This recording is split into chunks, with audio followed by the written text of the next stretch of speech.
Hi, I'm Erin Lauderdale with Co-Achieving Success. Today I'm speaking with Marie Bernard, Learning Assistant Coordinator at the Tinsley Learning Center at Southeastern Louisiana University. With a bachelor's and master's in education, Marie has more than 20 years of experience in the classroom. She has worked as a learning specialist for college athletes as well as an instructor and advisor.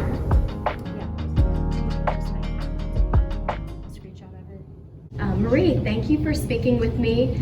Today I'd like to get your insight into some of the things that it takes to be a successful graduate student. College is completely different from high school, and then you think you have it all figured out, and then you decide to go to grad school, and graduate school is an even further adjustment from an undergraduate degree. What are some things that an incoming student can expect going into a graduate program? Going into a graduate program, it's much different than an undergraduate program. First of all, the expectations that your professors have of you at graduate school is greater. They expect you to come in already knowing a lot of things. Also, the amount of work that's needed, a lot more research, a lot more reading time.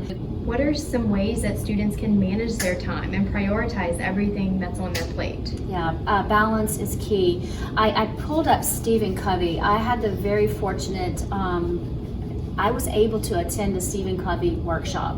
And Stephen Covey has this thing where he talks about effectiveness requires balancing between your important relationships, your roles, your different activities.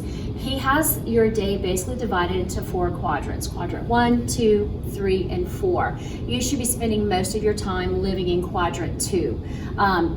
Least amount of time in quadrant 4. These are your time wasters. And as a graduate student, you do not have time to waste. So it's all about that planning. I literally started my graduate school program the week after I gave birth to my second child. I don't know what I was thinking. I was working a full-time job as a teacher. I was married and I had my 4-year-old.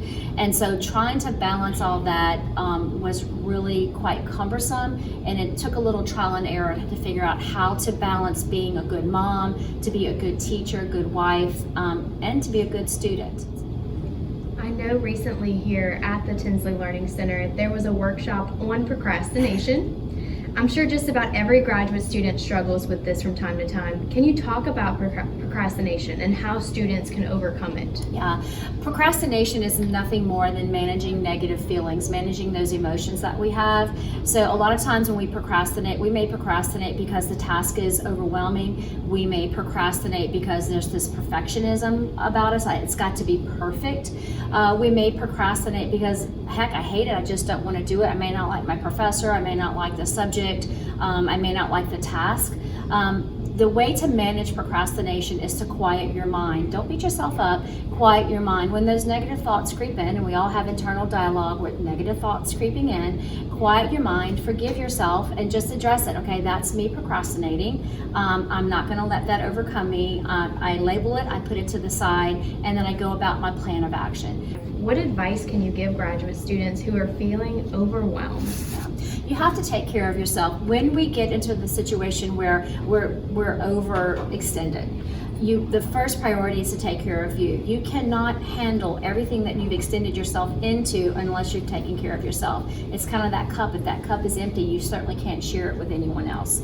So for me, health was always very important. When I'm eating correctly, my spiritual faith, that was important to me. When I'm exercising, I work better when I make myself have that time to go and exercise, to go to church, or for me it was prayer. I work better when I have those things. What is one last bit of advice that you'd like to leave graduate students with? You really need to find a support system.